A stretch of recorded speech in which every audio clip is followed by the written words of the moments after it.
The Auggie doll. For a while, the war was all we talked about. February was when it was really at its worst. That's when practically nobody was talking to us, and Julian had started leaving notes in our lockers. The notes to Jack were stupid like, "You stink, big cheese," and "Nobody likes you anymore." I got notes like, "Freak," and another that said, "Get out of our school, orc." Summer thought we should report the notes to Miss Rubin, who was the middle school dean, or even Mr. Tushman, but we thought that would be like snitching. Anyway, it's not like we didn't leave notes too. Though ours weren't really mean, they were kind of funny and sarcastic. One was, "You're so pretty, Julian. I love you. Will you marry me? Love, Bahula." Another was, "Love your hair. Kiss, kiss, Bula."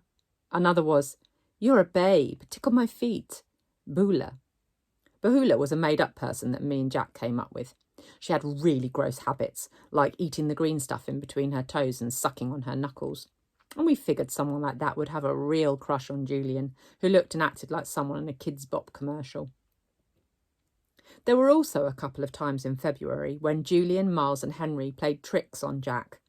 They didn't play tricks on me, I think because they knew that if they got caught bullying me, it would be a big time trouble for them. Jack, they figured, was an easier target. So one time they stole his gym shorts and played monkey in the middle with him in the locker room.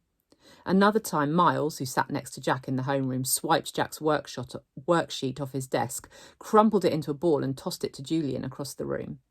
This wouldn't have happened if Miss Petosa had been there, of course, but there was a substitute teacher that day, and subs never really know what's going on. Jack was good about this stuff.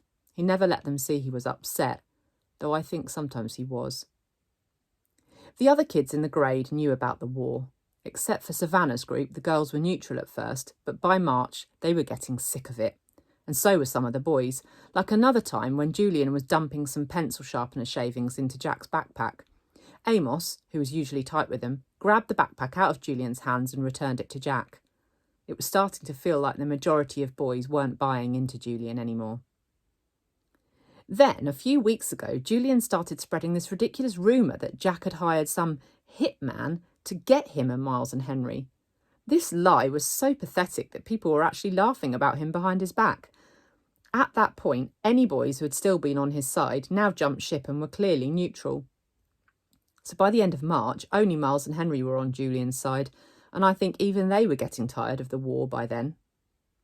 I'm pretty sure everyone stopped playing the plague game behind my back too. No one really cringes if I bump into them anymore, and people borrow my pencils without acting like the pencil has cooties. People even joke around with me now sometimes. Like the other day, I saw Maya writing a note to Ellie on a piece of Ugly Doll stationery, and I don't know why, but I just kind of randomly said, "Did you know the guy who created the Ugly Dolls based them on me?" Maya looked at me, with her eyes wide open like she totally believed me. Then, when she realised I was only kidding, she thought it was the funniest thing in the world. "You are so funny, August," she said, and then she told Ellie and some of the other girls what I'd just said, and they all thought it was funny too. Like at first they were shocked, but then when they saw I was laughing about it, they knew it was okay to laugh about it too. And the next day I found a little Ugly Doll keychain sitting on my chair with a nice little note from Maya that said, "For the nicest Auggie doll in the world, kiss Maya." 6 months ago, stuff like that would never have happened, but now it happens more and more. Also, people have been really nice about the hearing aids I started wearing.